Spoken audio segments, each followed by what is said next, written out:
cosa es un objeto o un elemento material considerado fuera de toda idea de apropiación. En cambio, el bien es un objeto material considerado desde el punto de vista de su apropiación actual o virtual, como el derecho real. Traduce la apropiación, quien habla de bienes se refiere a derechos reales. En el fondo de la noción de la cosa y del bien únicamente se separan desde su punto de vista o idea de apropiación. De ahí, cuando llevaron derecho romano, en el derecho romano también los romanos nos definían en el tiempo de Gallo Justiniano la distinción entre las cosas del derecho divino y las del derecho humano. Cuando ustedes llevaron derecho romano 1 y creo que ahorita ya llevaron derecho romano 2, pudieron ustedes ver la clasificación original de los bienes. Desde en aquel momento, bueno, ya teníamos una distinción de los bienes y a continuación vamos a checar la clasificación de los mismos. Los bienes se dividen en corpóreos e incorpóreos, o corporales e incorporales. Son corporales todos aquellos que ocupan un lugar en el espacio y pueden ser percibidos por nuestros sentidos. Por nuestros sentidos vamos a utilizar los 5 sentidos. Ejemplo, un perfume tiene un costo y es un bien porque lo podemos percibir con el olfato. Con el tacto podemos percibir una ropa y es un bien y también tiene un costo. Con el oído podemos percibir la música también tiene un costo, es un bien corpóreo. Con el sentido del gusto, la comida, y también tiene un costo, también es un bien corpóreo. ¿Qué otro sentido me falta? El gusto. El gusto, la comida. La vista. Una pintura, por ejemplo, podemos percibirla y es un bien corpóreo. Lo podemos tocar, lo podemos sentir. Y un bien incorpóreo dice que son aquellos que no ocupan un lugar en el espacio ni pueden ser percibidos por nuestros sentidos y son creación de la inteligencia humana. El ejemplo, nuestra carrera. Nosotros, un médico, si bien tiene un título, vende una consulta médica por el conocimiento que tiene, por la inteligencia en esa materia que ya posee. Pero esa consulta, esa clasificación del bien, aunque no lo podamos tocar como tal, también tiene un costo. También le pagamos a un médico por una consulta o le pagamos a un mecánico porque su conocimiento, su inteligencia humana nos resuelva un problema. La siguiente clasificación son bienes de propiedad de los particulares, que son todas las cosas cuyo dominio pertenece a los particulares y de las que no pueden aprovecharse de ningún otro sin consentimiento del dueño o autorización. No lo que nos corresponde a una sola persona. Mi casa solo es mi casa, mi computadora solo es mi computadora. Nadie puede venir a hacer uso de mi computadora a menos de que yo se lo permita. Y para yo permitírselo puede ser por el solo hecho de decírselo o puede ser mediante un contrato que hayamos celebrado previamente.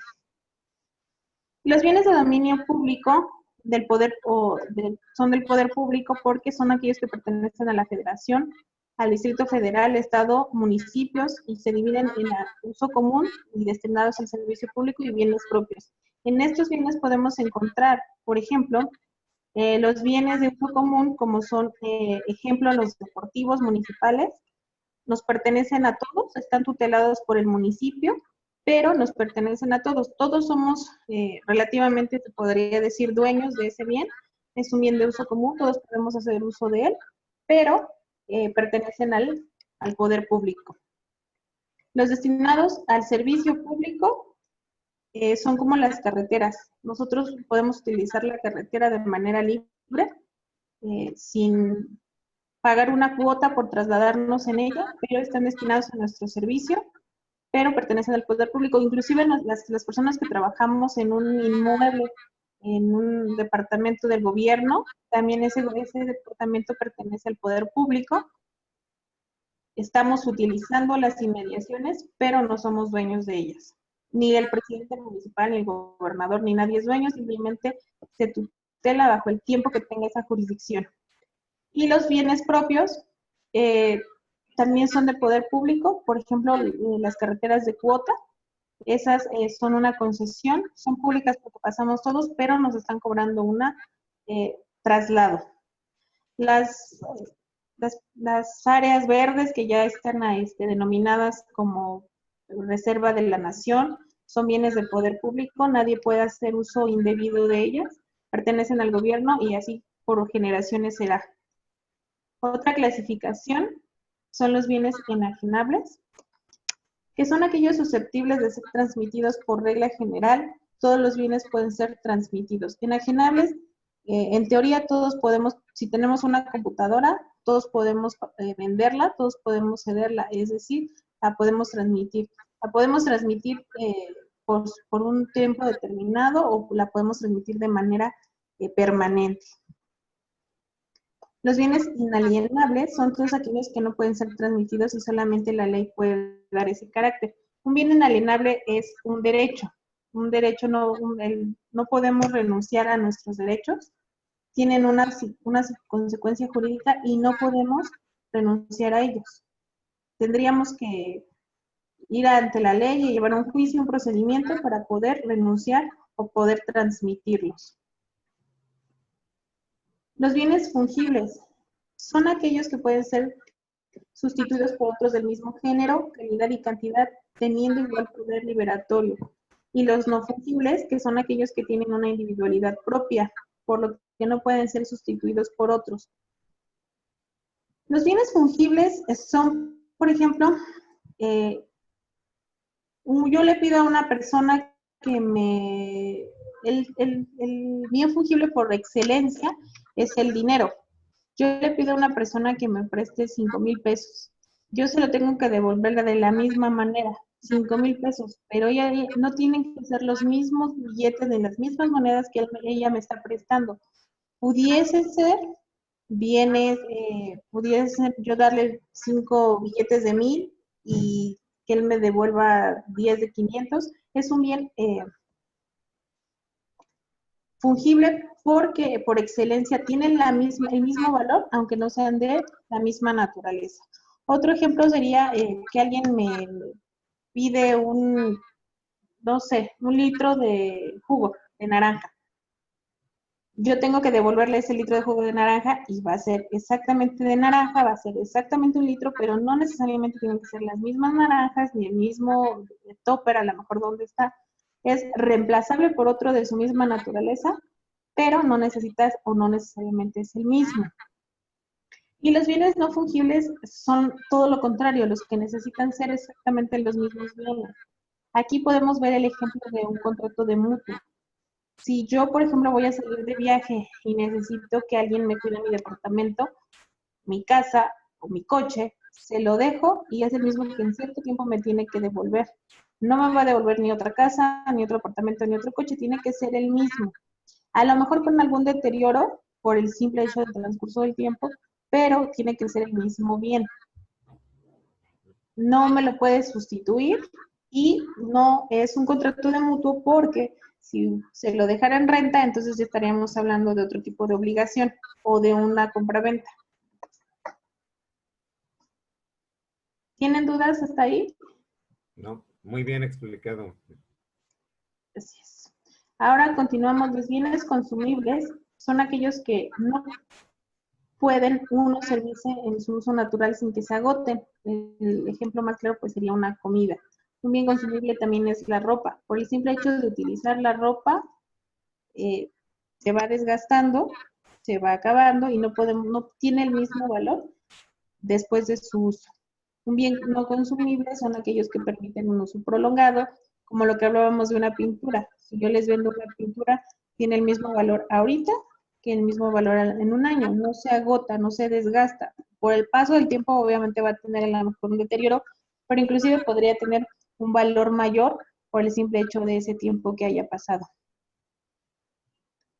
Los bienes divisibles son aquellos que pueden ser reducidos en partes sin que por ello se altere sensiblemente su forma, esencia o valor.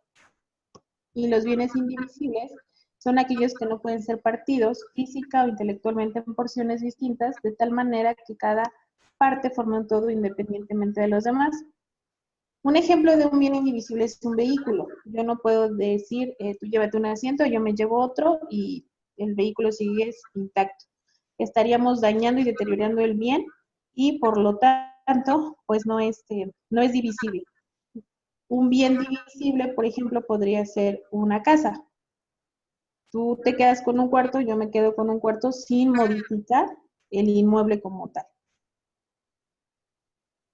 Otra clasificación son los bienes presentes, que son aquellos que tienen una existencia actual, como una casa, un coche, una comida, un perfume, que están ahorita. Si yo voy y quiero comprar un perfume, adquirir un perfume, voy a la tienda y en ese momento me lo enseña. En ese momento puedo elegir si lo adquiero o no lo adquiero. Un bien futuro son aquellos que no existían en la actualidad y es probable que lleguen a existir. Un bien futuro es cuando vamos y pedimos algo para después ir a adquirirlo.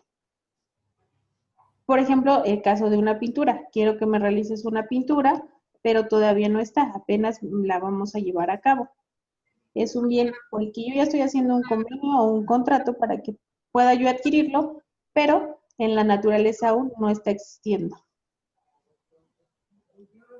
Los bienes principales, que son aquellos que tienen una existencia propia e independiente, y los bienes accesorios, que son aquellos que requieren de otro bien principal para existir. Un bien principal, ejemplo, es lo mismo, es todo lo que tenemos, la computadora que ahorita estamos utilizando, el celular que estamos utilizando para ver esta clase, la silla en la que estamos a lo mejor sentados, es un bien principal. Un bien accesorio es algo que depende de otra cosa para existir. Por ejemplo, yo no puedo hacer un contrato de compraventa si no tengo el producto. Yo no te puedo vender mi computadora si no tengo una computadora.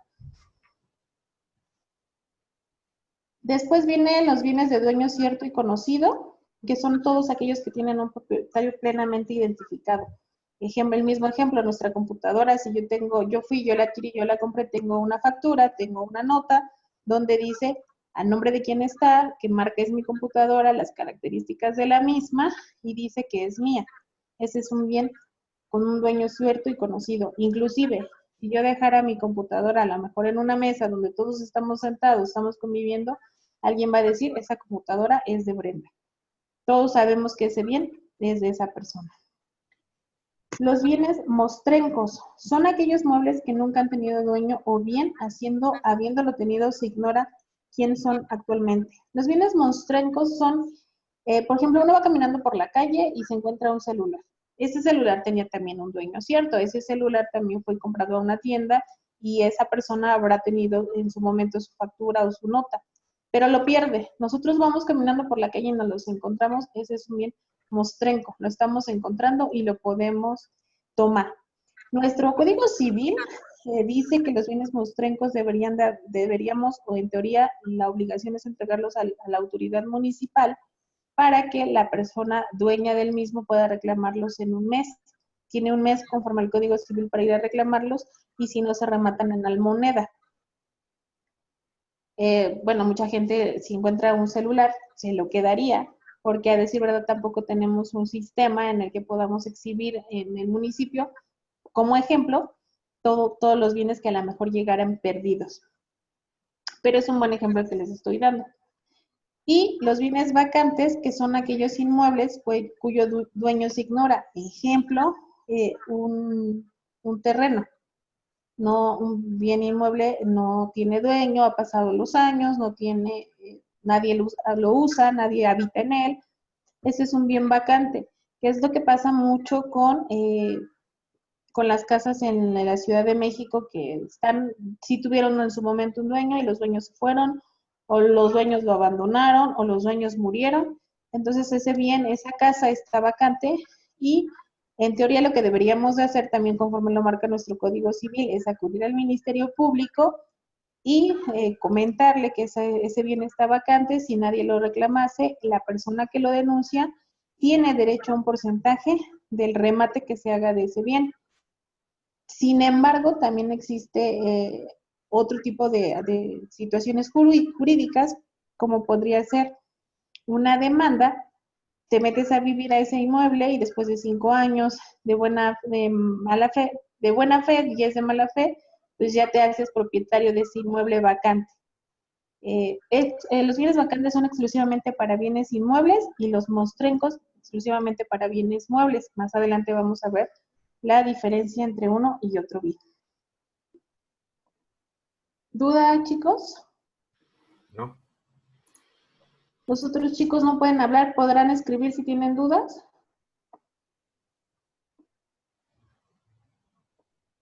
Eduardo, Elizabeth, Benjamín.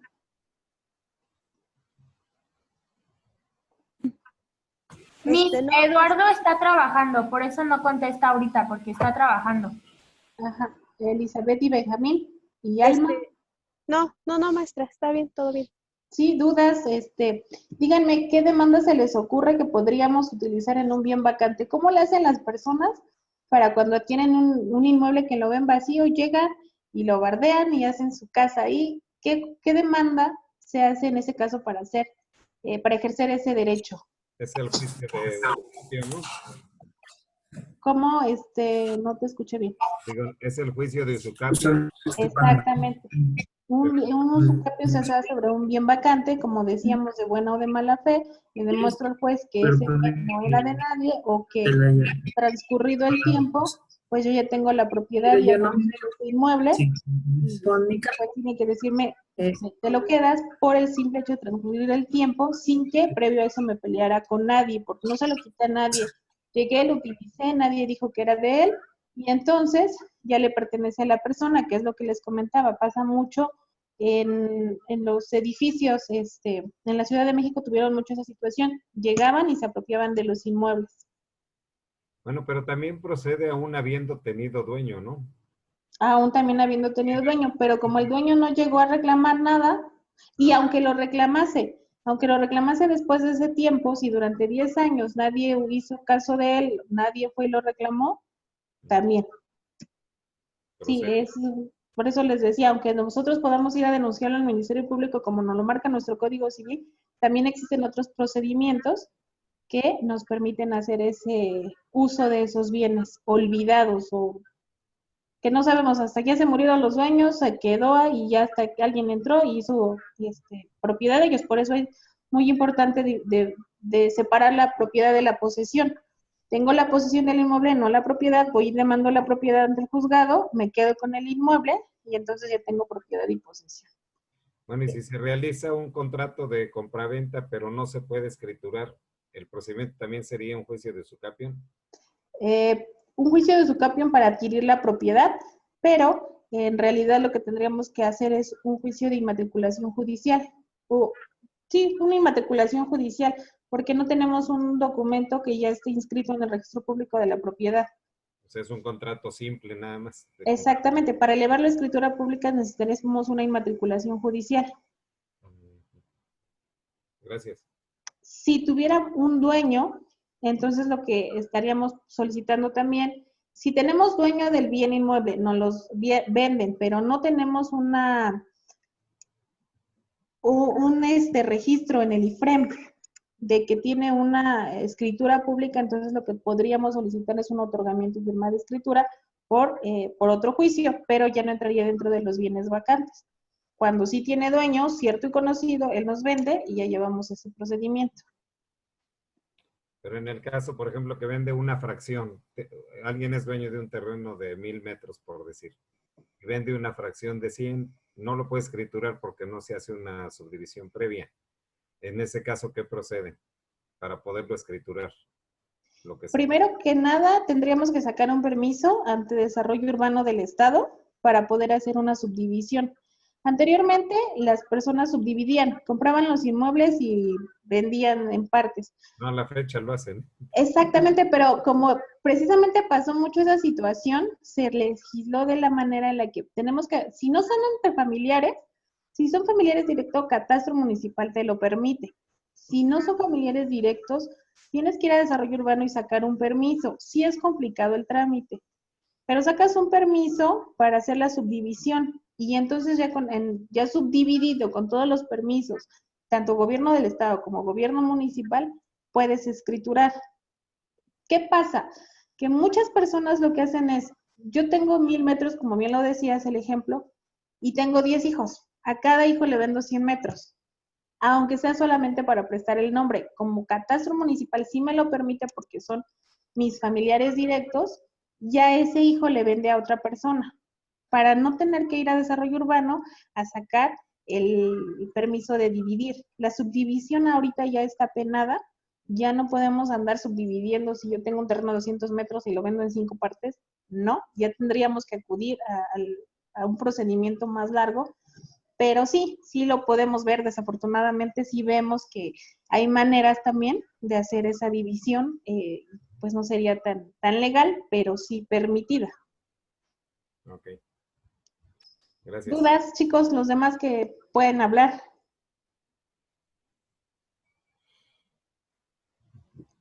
¿No? Continuamos entonces. Y vamos con los bienes muebles y los bienes inmuebles, que son los que principalmente nos ocupan. ¿Por qué? Porque todos tenemos esa situación. Vamos con la doctrina. Dice, los bienes muebles son aquellos que pueden trasladarse de un lugar a otro, ya sea por sí mismos o por una fuerza exterior, así como los derechos y acciones que tienen por objeto cosas muebles o cantidades exigibles por acción personal, y aquellos cuyo destino sea, al ser separados de un inmueble, adquirir el carácter de muebles. Bien, los bienes muebles son aquellos que su naturaleza les permite, como lo dice, el movimiento, sin que sufran un deterioro. Un bien mueble puede ser un vehículo, se traslada por sí mismo, o una computadora, necesita una fuerza exterior para moverse del lugar, pero no se daña, no cambia su estructura. Un bien mueble es todo aquello que sea movible, todo aquello que no se dañe nosotros al moverlo o al trasladarlo de un lugar a otro. Dice también que tiene por objeto cosas muebles o cantidades exigibles por acción personal. Un bien mueble también podría ser un documento. Más adelante vamos a ver esa clasificación, pero tiene un valor y es trasladable sin daño o sin consecuencia de dañarlo. Todo lo contrario, un bien inmueble son los que no pueden trasladarse de un lugar a otro, así como los derechos reales sobre inmuebles y aquellos que, siendo muebles por su naturaleza, son considerados inmuebles por el destino que ellos hacen. Un bien inmueble son nuestras casas, nuestras propiedades, una parcela, un río, o todo lo que está adherido a la tierra. Si yo quiero trasladar mi casa, pues no, sería imposible, o a lo mejor es posible, a lo mejor ya existe una estructura, pero se va a dañar, se va a cuartear, se va a lastimar. Entonces, una parcela, no puedo llevarme toda la tierra de un lugar a otro, entonces es un bien inmueble. Nuestro Código Civil maneja principalmente los bienes inmuebles y dice, bienes que se consideran inmuebles conforme a nuestro artículo 5.4 de nuestro Código Civil vigente en el Estado de México. La primera fracción de este artículo dice que el suelo y las construcciones adheridas a él, como yo se los decía, por ejemplo, un bloc. ¿Con qué está construida la casa? Con un bloc. Un bloc originalmente es un bien inmueble porque es trasladable, no se modifica, pero al adherirse a una construcción ya es un bien mueble porque forma parte de un todo que sería una casa. Fracción 2.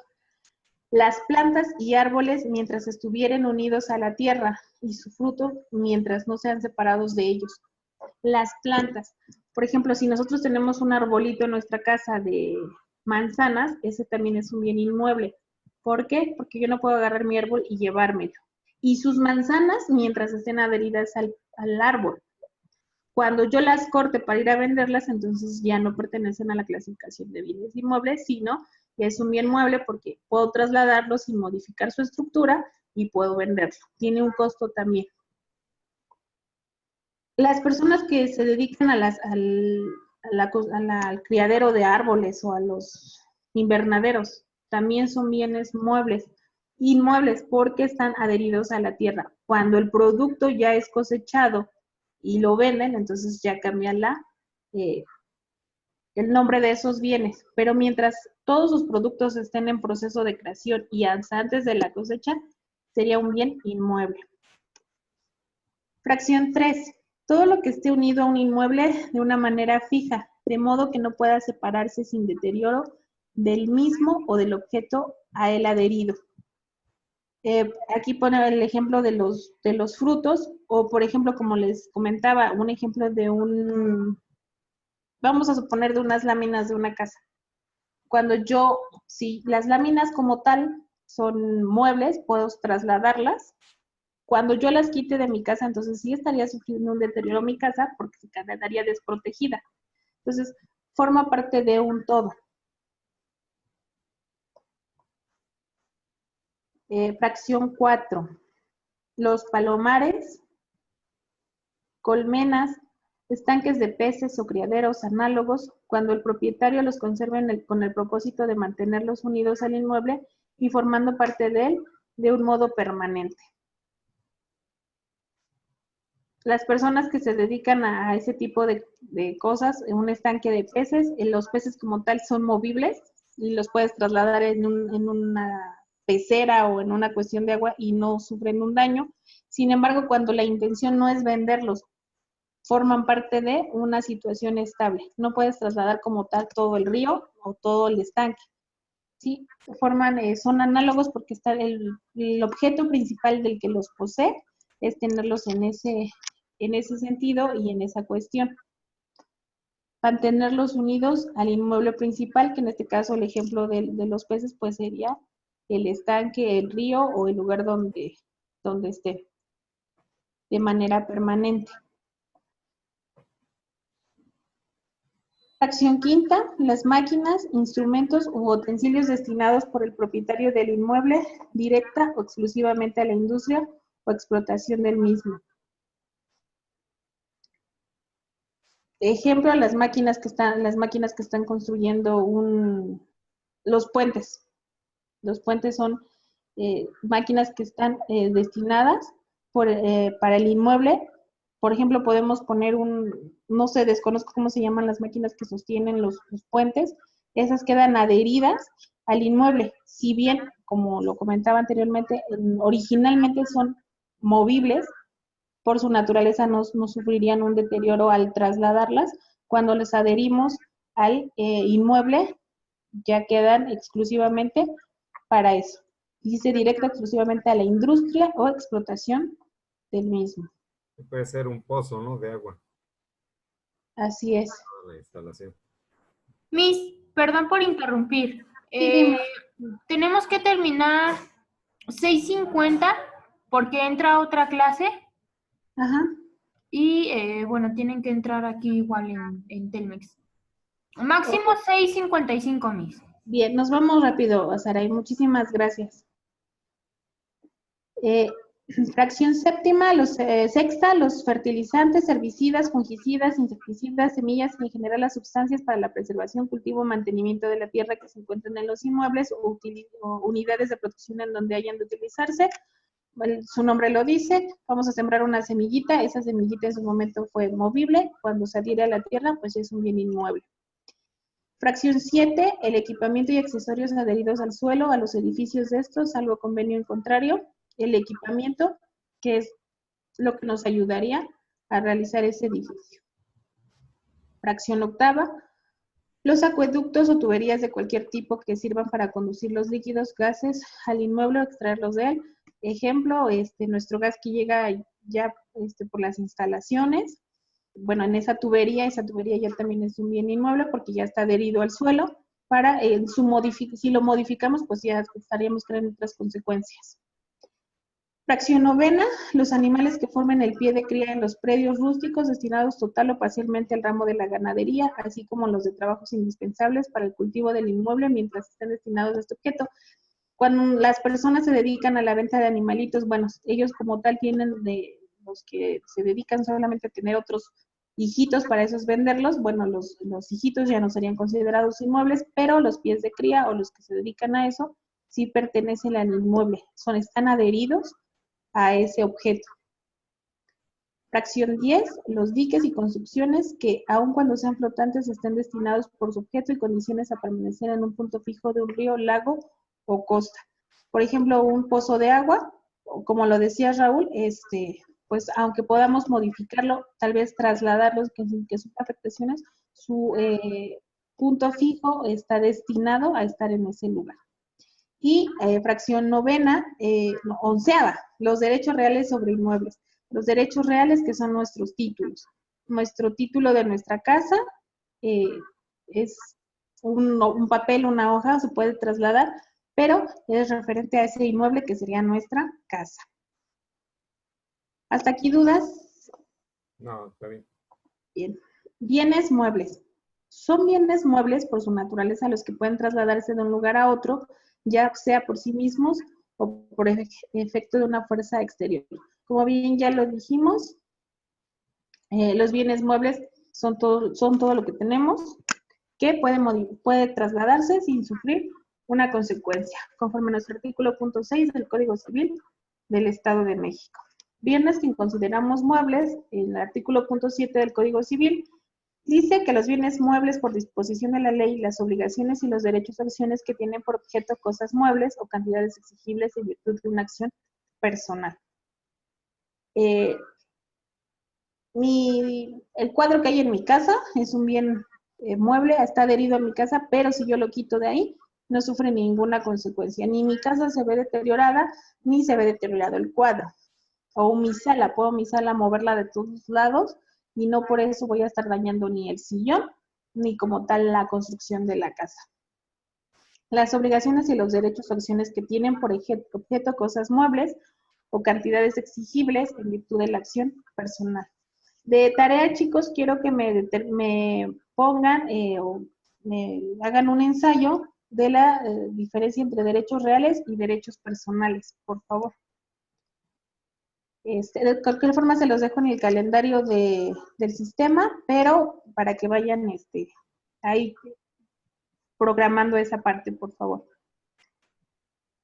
Conforme a nuestro artículo punto 5.8 del Código Civil del Estado de México, por igual razón se reputan muebles los títulos que cada socio tiene de las asociaciones y sociedades, aun cuando estas pertenezcan a algunos bienes inmuebles.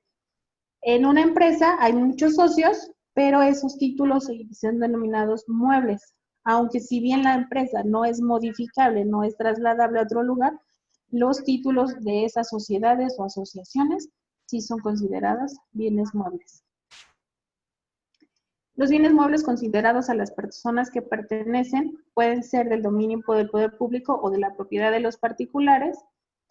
Son bienes del dominio del poder público los que pertenecen a la federación, a los estados y al municipio, como ya lo checábamos con los bienes inmuebles.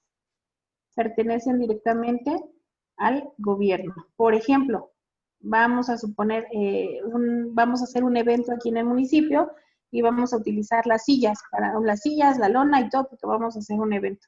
Es un bien mueble porque es trasladable, no es modificable su estructura si lo cambiamos, pero como tal no pertenece a nadie de nosotros, pertenece como tal al ayuntamiento, es propiedad del ayuntamiento. Cuando la administración termine, sigue siendo propiedad del ayuntamiento, o propiedad del Estado, propiedad de la federación. Los bienes de dominio del poder público se regirán por las leyes especiales y en los que no se opongan a estas por lo dispuesto en este código. Cuando no tenemos un supletorio, siempre ocupamos el Código Civil, pero si no, también tenemos otros códigos como nuestro Código Administrativo o algunos directamente especiales para estas y otras muchas situaciones. Y los bienes de dominio del poder público se dividen en bienes de uso común, bienes destinados a un servicio público y bienes propios. Bienes de uso común, como lo decía hace ratito, el ejemplo, las sillas están presentadas para que nos sentemos todos los invitados a ese evento, tanto población, tanto autoridades. Los bienes destinados al servicio público, por ejemplo, los baños públicos, todos podemos utilizarlos. Y los bienes propios, como por ejemplo este inmueble, tiene un servicio especial, está destinado a un objeto específico, pero no deja de pertenecer al ayuntamiento. Los bienes de uso común y los destinados a un servicio público son inalienables, imprescriptibles y no pueden estar sujetos a gravamen. Es decir, nadie nos puede venir a embargar nuestros bienes porque pertenecen al gobierno. Nadie puede decir, voy a embargarte tu ayuntamiento, municipio. Podrán embargar otras propiedades del inmueble, pero no como tal el inmueble. Nunca van a haber cerrado un inmueble porque digan está embargado, si es público. No es imprescriptible, no tampoco prescribe su tiempo. Y ya de ahí nos vamos a pasar a lo que es patrimonio. Pero yo creo que ya, porque ya concluimos nuestro tiempo, conforme nos los comentaba Saraí. Un comentario, Miss. Sí, ¿dudas? Sí. Tenemos 5 minutitos. Sí, yo un comentario. Es que al inicio de este curso, comentabas de un curso anterior que habíamos tomado, pero yo nada más he tomado uno, el del jueves pasado, y trató el tema del derecho y algunas otras cosas, pero no referente a lo que decías de la cosa y el bien. Entonces, a lo mejor como que me perdí alguna, ¿no? Intermedia. Sí, no, me refería, Raúl, a la parte en la que hablábamos, bueno, es que estuvieron en la clase de Derecho Civil 2, que les hablaba yo de los hechos y actos jurídicos, y empezábamos con la definición de que era un hecho, un simple hecho jurídico. Nos fuimos primero a la parte básica, un hecho cualquiera, y de ahí nos fuimos a un acto jurídico que ya tiene consecuencias, pueden ser de carácter civil, de carácter penal. También aquí a eso me refería, al ejemplo de empezar ahorita con lo que es una cosa, un tema básico, pero que de ahí pues ya nos vamos a la parte de, ahora sí, que es un bien jurídico. Más adelante vamos a ver qué es un bien jurídico, que es un bien jurídico tutelado, y empezamos de lo básico para poder entender al objetivo del derecho. Ok, entonces la anterior fue la del hecho jurídico y el acto. Así es, sí, que donde coincidimos todos. Ah, esa sí, sí estuve ahí. Ok, esa era la duda, gracias. Sí, ¿dudas? ¿Alguna duda más? Me gustaría, si tienen la oportunidad en la próxima clase, que tomáramos la opción de aportar, sobre todo sé que ya llevaron bienes reales y bienes personales, pero sí me gustaría que pudiéramos regresar un poquito a ello con el concepto que cada uno de ustedes esté llevando a cabo. Ya sé que hay algunos compañeros que están trabajando, pero me gustaría que nos diéramos esa oportunidad de ser posible, claro. Oye, la tarea que dejas es a dónde se sube. En el sistema ya también está la pasada, donde les pedía los conceptos de derecho básicos que tienen. Ok. Pero de cualquier duda, si no pudiéramos, Introducción al derecho. así es. Ok. Saraí creo que nos puede apoyar con eso. Saraí, ¿andas por ahí? Sí, Miss, dígame. Ah, ok. Ya entonces sería todo, Saraí, ya son 6:53, ¿está bien? Sí, Miss. Y ya cualquier duda contigo, y ya si nos puedes apoyar nada más con, ojalá que los chicos pudieran estar más activos la siguiente clase. Sí, Miss, claro, yo platico con ellos. O si no, ya me comentas para recorrerlos en un horario un poquito más después. Sí, Miss, voy a platicar con ellos porque sí, algunos ahorita están trabajando, entonces hay que checar bien los horarios porque, como le comento, ya tenemos clases después de la de usted. Ok, muy bien, Saraí. Pero bueno, pues muchas gracias a todos, Raúl, muchas gracias, Elizabeth, Jorge, todos los que estuvieron por aquí conmigo, muchas gracias, y nos vemos en la siguiente clase. Cualquier duda, por favor. Perdón, tarde, no podía conectarme. Ok. Gracias. Nos Nos vemos.